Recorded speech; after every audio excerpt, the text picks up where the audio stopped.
मैंने आपको अपनी पिछली वीडियोज़ के अंदर भी बताया था कि हम जो है ना पाकिस्तान की हिस्ट्री के बारे में भी हम बात करेंगे, डिस्कशन करेंगे। तो ये हमारी पहली वीडियो है पाकिस्तान हिस्ट्री के बारे में।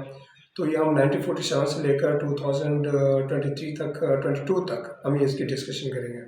लेकिन ये एक साथ ही नहीं बल्कि ये स्टेप बाय स्टेप होगा। इसमें हम जो है वीडियोज़ के पार्ट बनाएंगे।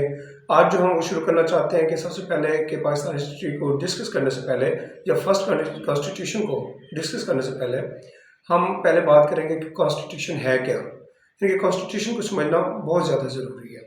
कॉन्स्टिट्यूशन बेसिकली एक आइन होता है। ये किसी भी मुल्क के लिए ये एक मुकद्दस किताब के तौर पे समझा जाता है, क्योंकि इसके अंदर जो है ना आप अपनी मर्ज़ी से रद्द बदल नहीं कर सकते।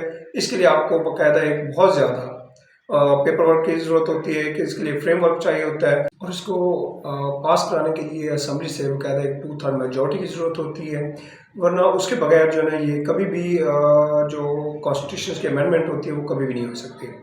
इससे पहले हम ये बताना चाहूँगा आपको कि जो कॉन्स्टिट्यूशन होता है basically this is the basic principle on which based the country state and the main organs are work काम करते हैं इसके ऊपर।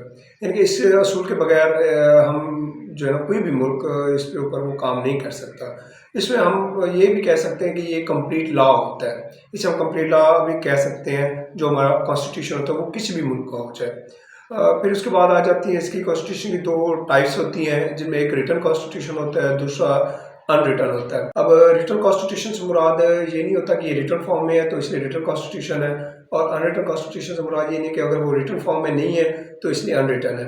बल्कि जो रिटन कॉन्स्टिट्यूशन होता है ये रिटन फॉर्म में भी होता है और ये असम्बली से जो है ना पास शुदा होता है। यानी कि इससे आप जो पार्लियामेंट मेंबर्स होते हैं दे पास डेट वो इसे पास करते हैं।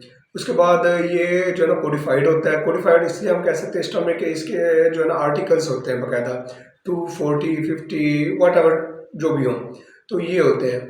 इसके अलावा जो ये रिजिड होता है, रिजिड से मुराद ये होता है कि इसमें हम तब्दीली नहीं कर सकते।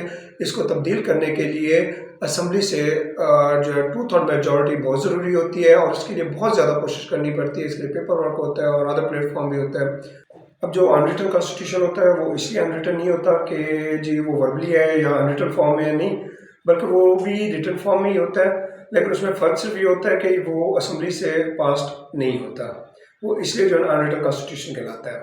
उसके बाद ये जी अनकोडिफाइड होता है। ये भी अनकोडिफाइड होता है क्योंकि इसमें कोई आर्टिकल फिक्स नहीं होते, और इसके अलावा ये फ्लेक्सिबल होता है। ये फ्लेक्सिबल इसलिए होता है कि इसमें किस टाइम भी हम ये जो है ना आइन के अंदर तब्दीली की जा सकती है।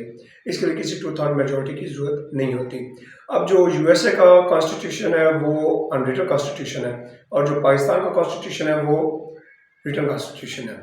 अब जब हम बात करेंगे कि कॉन्स्टिट्यूशन को लिखते कैसे हैं, जो कॉन्स्टिट्यूशन को लिखने के लिए हम बात करते हैं उसके लिए हमें 4 पॉइंट की ज़रूरत होती है। एक होते हैं हमारे पास नेचर ऑफ द कॉन्स्टिट्यूशन क्या है, स्ट्रक्चर ऑफ कॉन्स्टिट्यूशन क्या है, प्रोपेगेशन ऑफ कॉन्स्टिट्यूशन क्या है, एंड ड्राफ्टिंग ऑफ कॉन्स्टिट्यूशन क्या है। क्योंकि नेचर ऑफ कॉन्स्टिट्यूशन में सबसे पहले जो चीज़ आती है वो यही है कि किस टाइप का कौन सी आइडियालॉजी होनी चाहिए कॉन्स्टिट्यूशन के अंदर, और कौन सी आइडियालॉजी के ऊपर जो है ना ये बेस्ड होना चाहिए।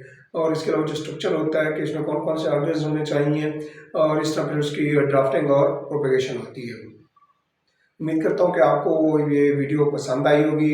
आप कमेंट ज़रूर कीजिएगा, और मज़ीद हम अब जो है ना आगे से हमारा स्टार्ट करेंगे। हम जो कॉन्स्टिट्यूशन हिस्ट्री है पाकिस्तान की 1947 से जो स्टार्ट हो रही है उसके ऊपर हम काम करेंगे। सब्सक्राइब करना मत भूलिएगा, और बेल आइकन को भी प्रेस कीजिएगा। शुक्रिया।